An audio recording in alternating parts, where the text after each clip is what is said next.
Hey, Doc. I'm going to shift to the draft here a little bit. We talked about a guy, Landon Jackson, a guy that could be in play for the Detroit Lions. I'm looking at his background: ACL tear, ankle fracture, ACL surgery, another ankle injury, undisclosed injury, hip pointer, neck injury, it's a perfect concussion. Lion.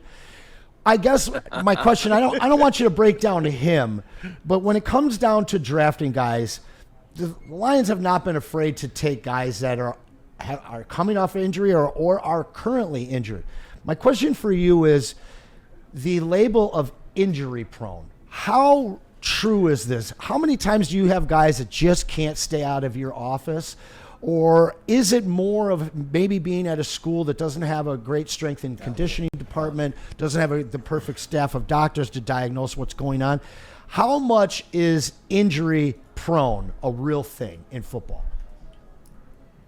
So injury prone is usually used for people that don't make it to the next level, right? Because you're either, there's a couple reasons for injury prone. I don't know which direction you want to go, but if we go to it kind of describes a little bit of a softer athlete.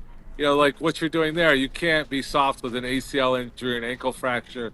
Those are things. Then you start talking about, is it strength and conditioning? How well are they being prepared? What are they doing to get ready for the game? Are they taking it serious? Are they coming in like a bull in a china shop type of thing? So you have a whole bunch of different reasons that kind of muscle down to injury prone. So you've kind of covered a good branch of it, but what does it mean at our level? At our level means, can he have, we start talking about medical workups. Like Cronwell was the biggest thing. When he got hurt like 3 times in 1 year with his bones, he had a fracture. Cronwell was out there. He was the hardest hitter for a long time for the Red Wings on the ice. And he had like little bone bruises, boom, fractures. And we got down, I got involved where it was like, we need to check to make sure he's medically sound. And there was some supplements that we did, and he kind of grew out of it. He knew how to play. So injury prone with this guy, yeah, there's red flags around that. One ACL injury, one fracture, is it bad luck? How do you interpret all of it? What you want to do is, like I've always said, these guys that make it, they turn that into their learning curve, and they're ahead of some of the guys that never had injuries, where they are more in tune to their body and the pros and cons of what they should do.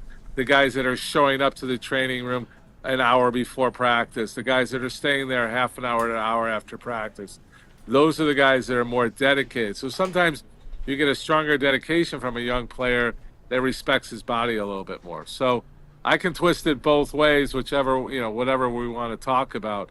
But overall, yeah, there is injury prone. It's usually related to not respecting your body enough and not doing things well enough, to guys that are soft, but those guys usually don't make it to the professional level. Hey, Doc, who do you like the Lions to take tonight? I'm not going to ask you for a player. I'm going to ask you for a position. We're all wanting them to take a defensive tackle. You know this team like we do. What do you think they do? At 28, are they going to trade up? Are they going to trade out? Or are they going to stay and pick a player? I think they're going to stay and pick a player. I can't see them trading up because they're not looking for a quarterback. They're not, receiver. Could they use another receiver? No, we're pretty solid. All this buzz. I actually got some comments while I was out socially about, why are you guys picking on JMO so much? Why can't we keep him? You guys started such a stir. It's in the city of, I know. We need JMO. Why are you dogging JMO? But you're right. I mean, the defensive line, look, we could have an unbelievable line. The linebackers, everybody comes back healthy. We got a strong team. I mean, how do we feel about the offensive line? Yeah. I mean, Jared Goff needs time in that pocket to get comfortable to be more successful. So I wouldn't mind seeing an offensive lineman coming in. You know what? Ryan said offensive line. I said offensive line, and you said offensive line. I wanted to take defensive line. I think they take offensive line. It's just my hunch. And this team, you never know with this team. And if they take an injured player, I'm going to have you on again tomorrow. That's fine. Now, That's Doc, fine. stay tuned. Stay on here because we're going to spin the wheel. Remember how we spun the wheel last week? You were here with us? Geez. Okay, we're going to spin the wheel here. I'm going to let Anson spin the wheel because we have all these guys on the Super Chat. They're going to win this great prize package that Anson put together. So stay with us here, Doc, and then we'll say goodbye to you. Hold on. Real quick, our Boston marathoner did a 2 hours 20 minutes. Nice. Came in 52nd place. Wow. Overall, out of 32,000 people. Wow. Crazy. And that's Mike, Big Michael. Yeah, Big Mike Blesick. So congratulations. shout out to him and success, and he's happy. He didn't do his personal best, but he told us that I think 3 minutes off his personal best with the hilly and the level of hills in Boston. I think that's a great outcome. So it's fabulous. He finished and he's healthy, right?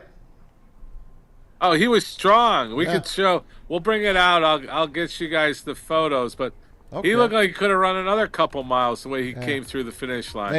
Amazing. It's amazing to be in your 30s again. Attention sports fans, don't miss out on expert sports injury insight with Dr. Jeff Pierce of Michigan Sports and Spine. Join Dr. Pierce every Tuesday during Big D Energy and Thursdays during Ermanni and Edwards, where he offers top-notch injury advice. Trust the guy that I trust. Dr. Jeff Pierce is here to keep you in the game and performing at your best. For more information, visit MichiganSportsandSpine.com or call 248-426-9944.